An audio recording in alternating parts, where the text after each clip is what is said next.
Martineau. Toi là. Ça va faire. J'ai déjà essayé d'expliquer ça. À un moment donné, pouvez-vous régler ça? La rencontre de Richard Martineau. Salut Richard! Salut. Catherine Dorion, toi, tu la voyais régulièrement tous les jours? Oui, Catherine Dorion, j'ai siégé à l'Assemblée nationale avec elle pendant tout son mandat. J'étais assis dans la rangée à côté de la sienne tous les jours au Salon Bleu en période de questions.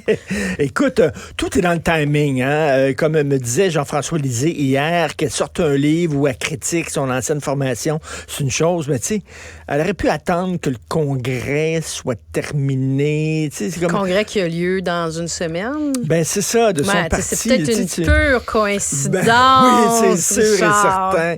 Mais tu sais, ça fait tellement narcissique, là. Et comme, tu sais, c'est comme si tout, comme me disait Joseph Facal hier, c'est comme toute la machine politique aurait dû changer pour qu'elle se sente bien là-dedans.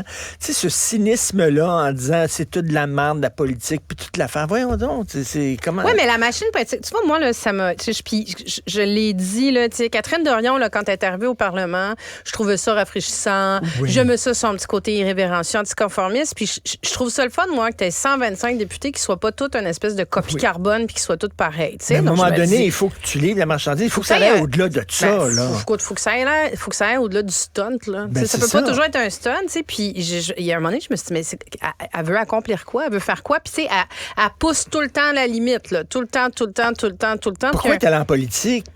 Parce que c'était bon pour sa carrière personnelle à elle? C'est comme si le parti était à son service et non l'inverse. Je sais pas ce qu'elle voulait faire, mais ce qui m'a profondément choquée dans ses propos, tu sais, puis à un moment donné, moi, pendant son mandat, j'ai décroché parce que, tu sais, comme je te disais, elle faisait des discours, tu sais, régulièrement à côté de moi au Salon Bleu où finalement, écoute, elle disait faut renverser le système, faut renverser l'institution. Puis j'étais comme fille, c'est toi l'institution. Mais oui. Tu as le privilège de faire partie des 125 députés. Utilise le privilège, le pouvoir que tu as pour faire des réformes. Il y a plein de choses à réformer à l'Assemblée nationale, mais il y en a plein qui ont été réformées pendant les 4 ans où elle était là. D'ailleurs, son parti passait leur temps à réparer les pots qu'elle cassait plutôt qu'à faire avancer certains dossiers, tu sais. Puis après ça, elle gueule contre son parti, puis elle gueule contre le leadership et tout, là. Ouais, mais c'est ça, tu sais, le bout, tu sais, je lisais des extraits, justement, dans les derniers jours, puis le bout qui m'a vraiment fâché, c'est qu'elle a un propos qui ressemble beaucoup à celui de Claire Sanson.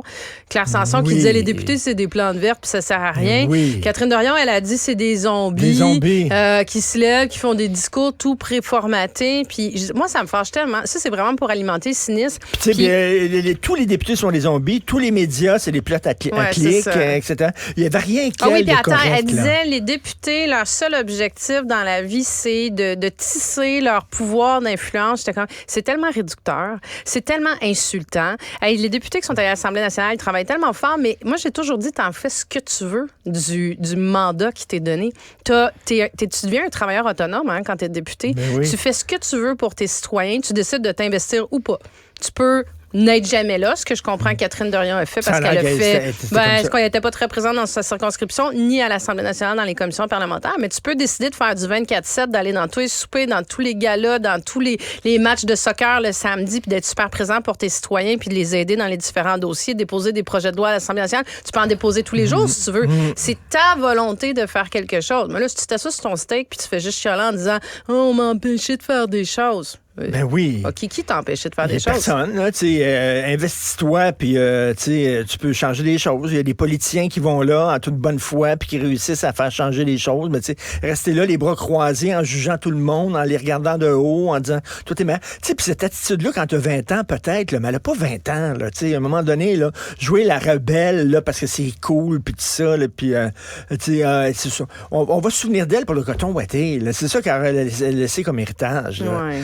C'est vraiment pas fort. Puis de lancer cette bombe-là, moi, je salue quand même les trois candidates à la chefferie. Ouais. C'est ça, qui disent, ben là, qui défendent, et ils ont dit, il est pas parfait, Gabriel Nadeau-Dubois, puis tout ça, mais tu sais, quand même, qui font quand même bloc autour de lui. Là. C'est trop facile de tout le temps dire, c'est tout de la merde, puis rien de puis d'aller bon, cracher puis, dans la soupe, puis, tu sais, je veux dire, si t'avais des... Moi, j'ai un peu discuté avec ça aussi, tu sais, des gens qui quittent une formation, pas quitter la formation, mais elle a décidé de pas se représenter santé, puis qu'après ça, qui crache dans la soupe, puis qui s'en va faire ombrage à toute l'équipe. Puis je pense qu'elle a...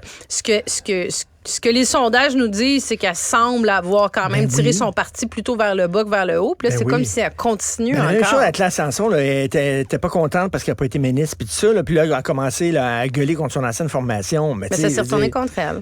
C'est comme... je sais pas, tu as une obligation de fidélité, même à ton entreprise. De loyauté. Oui. Même à ton entreprise. Tu travailles pendant des années avec une entreprise. Tu n'es pas d'accord avec toutes les décisions qui sont prises par l'entreprise. Des fois, il y a des gens dans l'entreprise que tu n'aimes pas, tu as des conflits, etc. Mais tu sais, je veux dire, quand tu sors, tu le fais de façon élégante. Là. Tu commences pas à chialer quand je sais pas. Là. Tu passes 20 ans avec une personne, puis après ça, tu quittes cette personne-là, puis tu dis finalement, c'est rien de la merde.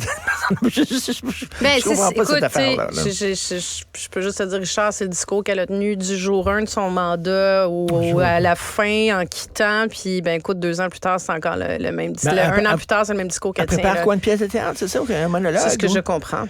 Je sais pas si... Il y a une gang. Sa gang va aller l'entendre. Moi, je sais pas. Je peux pas dire que je suis ça très étroitement. Ça va les réconforter en disant, regarde, ma vision de la politique, je le savais, c'est toute de la merde, c'est tout des arrivistes, puis tous les journalistes sont pourris. Je repose la question. Pourquoi elle s'est lancée en politique? D'abord, si elle était convaincue que c'était de la merde, puis que ça allait rien changer, puis que ça servait à rien, puis que les gens sont tous des pourris, puis ils sont là pour leur intérêt personnel.